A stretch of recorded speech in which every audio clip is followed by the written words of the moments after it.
सैवन्दियाणं त्रिभुवनहितमहुर्विशद्वक्त्राणं अन्तातीतगुणाणं नमोजिणाणं जितभवाणं। बोले श्री 1008 वासुपूज्य भगवान की जय। आचार्य श्री कुंद कुंद स्वामी की जय। हम सभी बड़े पुण्यशाली हैं जो हमें आचार्य कुंद कुंद स्वामी का महान ग्रंथ पंचास्तिकाय स्वाध्याय के लिए मिल रहा है। हम सभी इस ग्रंथ के कठिन से कठिन, जटिल से जटिल द्रव्यान योग के रहस्य को समझने का प्रयास कर रहे हैं। एक एक शब्द के द्वारा, प्राकृत भाषा के एक एक शब्द के द्वारा अर्थ निकालने का प्रयास कर रहे हैं और आचार्य कुंद कुंद स्वामी के भावों को आत्मसात करने का पुरुषार्थ कर रहे हैं। आज हम दो गाथाओं का अर्थ करेंगे, क्रमशः गाथा नंबर 57 और 58। ये दोनों गाथाएं बहुत महत्वपूर्ण हैं। इन दोनों गाथाओं में जीवास्तिकाय का प्रकरण चल रहा है। जीवास्तिकाय में कर्तृत्व, जीव द्रव्य में कर्तृत्व किस अपेक्षा से होता है, कैसा होता है, इसका प्रकरण प्रारंभ हो रहा है। गाथाएं बेहद सरल हैं और बहुत आसानी से आपको समझ में आ भी जाएंगी। चलिए प्रारंभ करते हैं। उच्चारण। कम्मम कम्मम, वेदयमाणो वेदयमाणो, जीवो भावम करेदि करेदि, जारिसयम जारिसयम, सो तस्स तेन कत्ता कत्ता, आधता पुरता बड़ी आधी मात्रा, कत्ता, हवदि हवदि, ति आधता पुरता छोटी ई की मात्रा, हवदिति, य सासणे सासणे, पठिदम पठिदम, कम्मं वेदयमाणो जीवो भावं करेदि जारिसयं, कम्मं वेदयमाणो जीवो भावं करेदि जारिसयं, सो तस्य तेन कत्ता सो तस्य तेन कत्ता, हवदित्य सासणे पठिदम हवदित्य सासणे पठिदम। गाथा बहुत सरल है और बहुत अच्छे से इसका अर्थ समझ में आ जाएगा। कम्मम वेदयमाणो जीवो, जीवो जीव, जीव कैसा जीव है? कम्मम वेदयमाणो, कर्म का वेदन करता हुआ। कम्मम कर्म को, वेदयमाणो वेदन करता हुआ, अनुभवन करता हुआ। जीवो जीव, जीव का विशेषण वेदयमाणो, जीवों में प्रथमा विभक्ति का एक वचन है, वेदयमाणो में भी प्रथमा विभक्ति का एक वचन है। वेदयमाणो यह वर्तमान कृदंत का प्रयोग है जो कि यहाँ जीवों का विशेषण है और जीवों के अनुसार ही उसमें विभक्ति भी प्रथमा का एक वचन लगा हुआ है। वेदन करता हुआ, वेदयमाणो का अर्थ है वेदन करता हुआ। जीवो जीव, कम्मम वेदयमाणो, कर्म को वेदन करता हुआ, कर्म को अनुभव करता हुआ, कर्म का अनुभव करता हुआ, कर्म का वेदन करता हुआ जीव क्या करता है? भावम करेदि, भावम भाव को, करेदि करता है। अब देखिएगा वाक्य में कर्ता कौन है? कर्ता है जीवो, जीव। क्रिया क्या है? करेदि। और किस क्रिया को करता है? कर्म क्या है? भावम। जीवो भावम करेदि, जीव भाव को करता है। अब जीव का विशेषण कम्मम वेदयमाणो, कर्म का वेदन करता हुआ जीव। कौन सा जीव है? वो जीव है जो कर्म का वेदन करता हुआ है।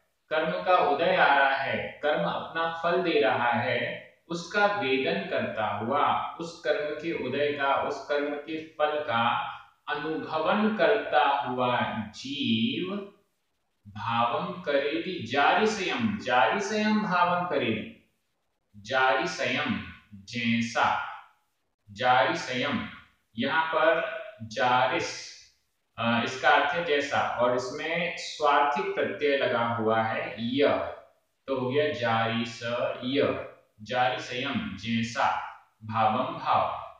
यह भावम जो है कर्म है, द्वितीय विभक्ति का एक वचन है, और जारिसयम इसका विशेषण है, तो यहाँ भी द्वितीय विभक्ति का एक वचन आपको दिख रहा है। जारिसयम भावम करे, जैसा भाव करता है, जीव कर्मों का वेदन करता हुआ जैसा भाव करता है, अच्छा या बुरा, जैसा भाव करता है, सो तस् तेन कर्ता भवति, सो यानी वह जीव, तस् उसका, उसका किसका, जारिसयम भावम करेगी जैसा भाव करता है, तस् उसका, उस भाव का, तेन उससे, उस कारण से, कर्ता कर्ता भवति होता है, उस भाव का कर्ता होता है।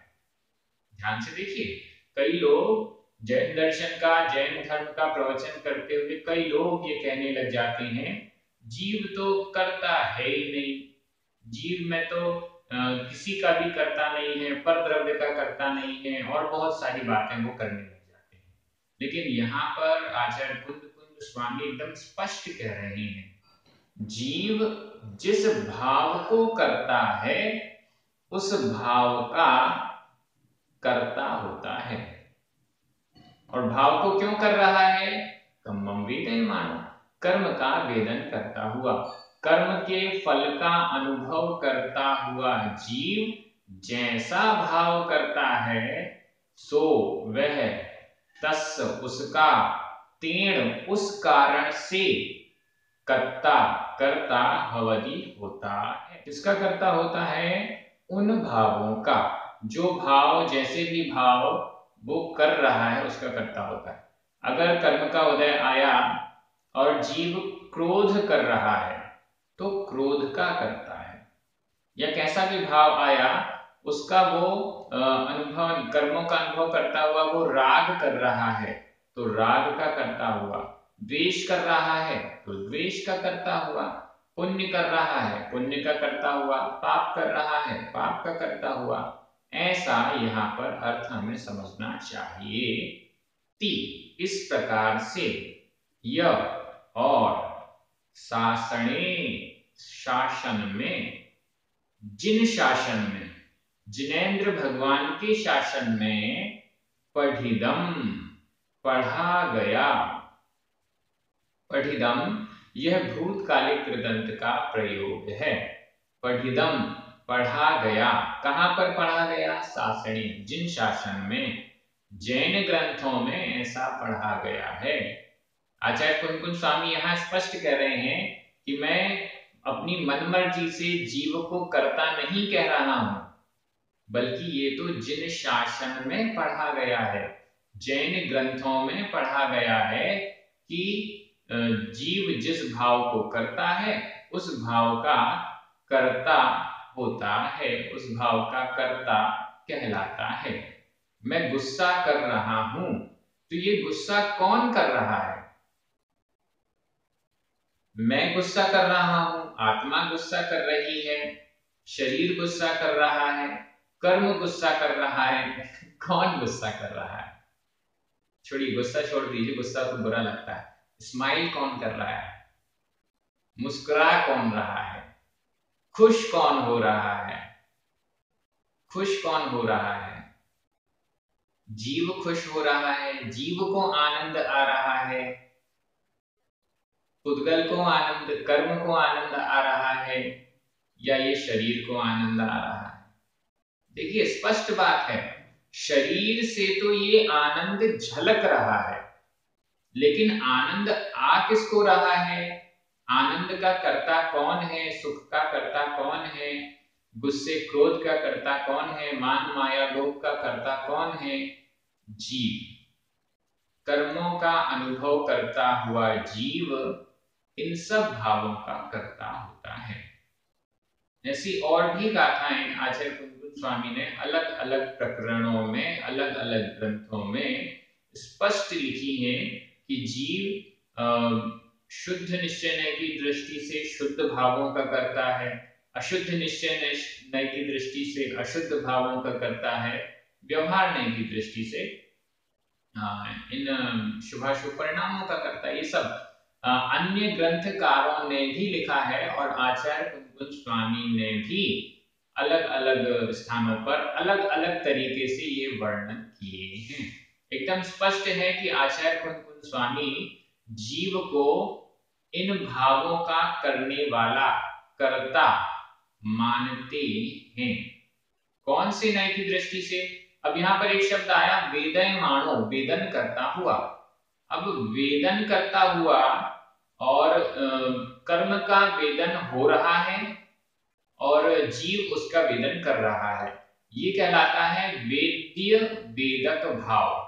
वेद्य वेदक भाव, यह वेद्य वेदक भाव व्यवहार नय की दृष्टि से होता है, निश्चय नय की दृष्टि से नहीं। क्योंकि वेद्य एक अलग पदार्थ है और वेदक, वेदन करने वाला, ये एक अलग पदार्थ है। जहां भी दो पदार्थों की चर्चा संबंध के रूप में आएगी तो वो व्यवहार नय की दृष्टि से आएगी, निश्चय नय की दृष्टि से नहीं आएगी। तो ये जो कर्तापना है ये व्यवहार नय की दृष्टि से यहाँ पर बताया गया है। चलिए, ये आपको स्पष्ट हो गया। यहाँ पर कुछ शब्द हैं उन पर ध्यान देते हैं। वेदयमानो, यह वर्तमान कृदंत का प्रयोग है। करेगी, वर्तमान काल, अन्य पुरुष, एक वचन। पठितम, यह भूतकालिक कृदंत का प्रयोग है। पढ़ा गया। सासणी, इसमें सप्तमी विभक्ति का एक वचन है। तस्, षष्ठी विभक्ति का एक वचन है। और बाकी सो, जीवो, वेदयमानो, इन सब कर्ता, इन सब में प्रथमा विभक्ति का एक वचन है। भावम, जारिसयम, कम्मम, इन सब में द्वितीया विभक्ति का एक वचन है। इस प्रकार से समझना चाहिए। गाथा का सरल है, आप समझ गए हैं। मैं आगे चलता हूं। अगली गाथा उच्चारण। कम्मेण, कम्मेण, वीणा, वीणा, उदयम, उदयम, जीवस्स, जीवस्स, न विज्जदे, विज्जदे, उपशमं वा, खइयम, खइयम, खओवसमियम, खओवसमियम, तमहा, अधमा, हमें बड़ी आती मात्रा, तमहा, भावम तु कम कदम, कम कदम, कम्मेण वीणा उदयम, कम्मेण वीणा उदयम, जीवस्य न विज्जते उपशमं वा, जीवस्य न विज्जते उपशमं वा, खइयं खओवसमियं, खइयं खओवसमियं, तमहा भावं तु कम कदम, तमहा भावं तु कम कदम। गाथा बहुत अच्छी है और बेहद सरल भी है। कम्मेण वीणा, कम्मेण वीणा, कर्म के बिना, कर्म के बिना, उदयम, जीवस्य न विज्जते, उदयम, उदय, जीवस्य, जीव के, न नहीं, विज्जते होता है। कम्मेण बिना, कर्म के बिना, जीव के, उदयम, उदय, न विज्जते, नहीं होता है। अगर कर्म नहीं होंगे तो जीव के जो फल भोग रहा है, जीव के जो उदय आ रहा है वो नहीं होगा। इसलिए कर्मेण बिना, कर्म के बिना, अगर कर्म नहीं बने हैं, मुक्त अवस्था है, सिद्ध भगवान है, उनके किसी भी कर्म का उदय नहीं है, क्योंकि कर्म नष्ट हो गए हैं, तो उनके कोई उदय नहीं, कोई औदयिक भाव नहीं। कर्मेण बिना, कर्म के बिना, उदयम जीवस्य, जीव का उदयम, उदय, जीव के भावों का उदय या जीव के कर्मकृत भावों का उदय या कर्मों के फल न, नहीं, विद्यते, होता है। विद्यते होता है, न यानी नहीं होता है। उसी प्रकार उपशमम वा अथवा उपशम, उपशम भी नहीं होता है। कर्म के बिना जैसे उदय नहीं होता है, उसी प्रकार से उपशमम वा अथवा उपशमम, उपशम, उपशम भी नहीं होता है। जब कर्म नहीं होगा तो कर्म का उपशम भी नहीं होगा। एकदम सरल है, थोड़ा सा समझने की बात है। कर्म है जो कि हमसे बंधा हुआ है अनादिकाल से। ये कर्म जब अपना फल देता है उसको उदय कहते हैं। कर्म के बिना उदय संभव नहीं है, इसलिए कर्मेण बिना उदयम न विद्यते। कर्म के बिना जीव के उदय नहीं होता है। उसी प्रकार से वा अथवा उपशमम, उपशम भी नहीं होता है। जब कर्म ही नहीं है तो कर्म का उपशम कैसे होगा? जब कर्म ही नहीं है तो कर्म को दबाया कैसे जाएगा? कर्म के फल को उदय में आने से रोका कैसे जाएगा? तो इसलिए ये जो उपशम है वो भी कर्म के बिना नहीं होता। आगे खय्यम खौवसम्यम, खय्यम क्षय, खौवसम्यम क्षयोपशमिक, क्षायिक और क्षयोपशमिक भाव भी कर्मेण बिना न, कर्म के बिना नहीं। क्षायिक और क्षयोपशमिक भाव भी कर्मेण बिना न, कर्म के बिना नहीं होते। जब कर्म ही नहीं है तो कर्म का क्षय कैसे होगा? कर्म का नाश कैसे होगा? कर्म का क्षय नहीं होगा तो क्षायिक भाव नहीं बनेगा, और जब कर्म ही नहीं है तो क्षयोपशम कैसे बनेगा? मोटा पर्दा हटेगा कैसे, पतला पर्दा कैसे सामने रहेगा? जब कर्म ही नहीं है तो ये मोटा पतला पर्दा दोनों ही गायब हो गए, तो उसका क्षयोपशम भी नहीं बनेगा। इस दृष्टि से उदय औदयिक भाव, उपशम औपशमिक भाव, क्षय क्षायिक भाव और क्षयोपशम क्षयोपशमिक भाव, ये चारों भाव कर्मेण बिना न, कर्म के बिना नहीं होते हैं।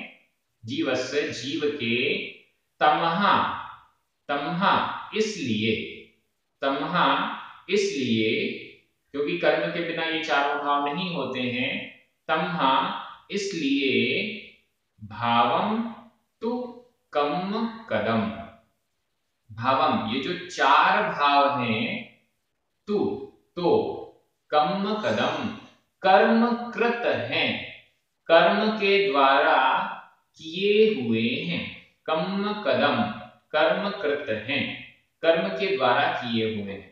क्योंकि कर्म के बिना उदय नहीं होता, उपशम नहीं होता, क्षय नहीं होता, क्षयोपशम नहीं होता। कर्म के बिना औदयिक भाव, औपशमिक भाव, क्षायिक भाव, क्षयोपशमिक भाव नहीं हो सकते। इसलिए इन भावों को कम कदम कर्मकृत कहा गया है। ये भाव तो जीव के होता है, लेकिन इसको किया किसने?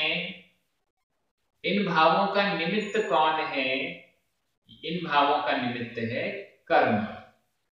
इसलिए इन चारों भावों को कर्म सापेक्ष भाव कहा जाता है, जिसकी चर्चा अपन ने कल की थी।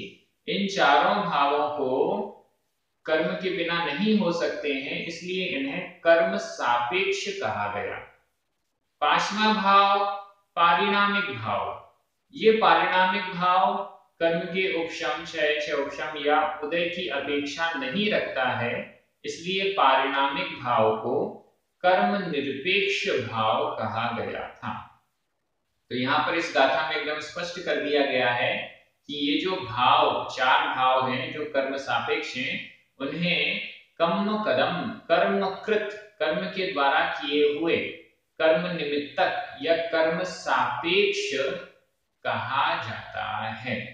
और उसका कारण भी बता दिया, कर्म के बिना उदय नहीं हो सकता, कर्म के बिना उपशम नहीं हो सकता, कर्म के बिना क्षय नहीं हो सकता, कर्म के बिना क्षय उपशम भी नहीं हो सकता है। इस दृष्टि से ये गाथा बहुत सरल थी। इसमें जो व्याकरण के शब्द हैं उन पर हम ध्यान देते हैं। कम्मेण तृतीय विभक्ति का एक वचन है। बिना यह अव्यय है। बिना के योग में तृतीय विभक्ति का प्रयोग भी होता है, द्वितीय विभक्ति का प्रयोग भी होता है और पंचमी विभक्ति का भी प्रयोग होता है। यहाँ पर कम्मेण तृतीय विभक्ति का प्रयोग किया गया है। जीवस्य षष्ठी विभक्ति का एक वचन है। उदयम, औसमम, कय्यम, कौक्सम्यम, भावम, कमकरम, इन सब में द्वितीय विभक्ति का एक वचन है। इसके अलावा विज्जदे वर्तमान काल अन्य पुरुष एक वचन का क्रिया रूप है।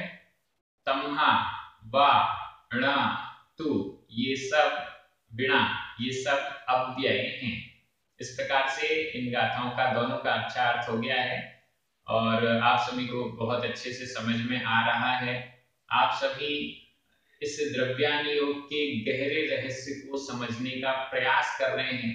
कई लोग तो कहते हैं हमें एक बार में समझ में नहीं आता है तो हम दोबारा वीडियो को देखते हैं, ज्यादा कठिन होता है तो 3-3, 4-4 बार देखते हैं, लेकिन समझने का प्रयास करते हैं। प्रयास करना, पुरुषार्थ करना, ये हमारे हाथ में है और समझ में आ पाया या नहीं आ पाया ये एक अलग बात होती है। हम नहीं समझ पाए हैं ये हमारी गलती है, लेकिन आचार्य कुन स्वामी ने तो बहुत सरल तरीके से समझाने का प्रयास किया है। आप सभी बहुत अच्छे से अध्ययन कर रहे हैं, बड़े विनय भक्तिभाव पूर्वक अध्ययन कर रहे हैं, बहुमान पूर्वक अध्ययन कर रहे हैं। सभी को बहुत बहुत धन्यवाद। हमारे जो पुण्यार्जक हैं जिनके निमित्त से ये वीडियोस YouTube पर परमानेंट हो रहे हैं, उनको भी बहुत बहुत धन्यवाद। सभी को जय जिनेंद्र। जिनवाणी माता की जय।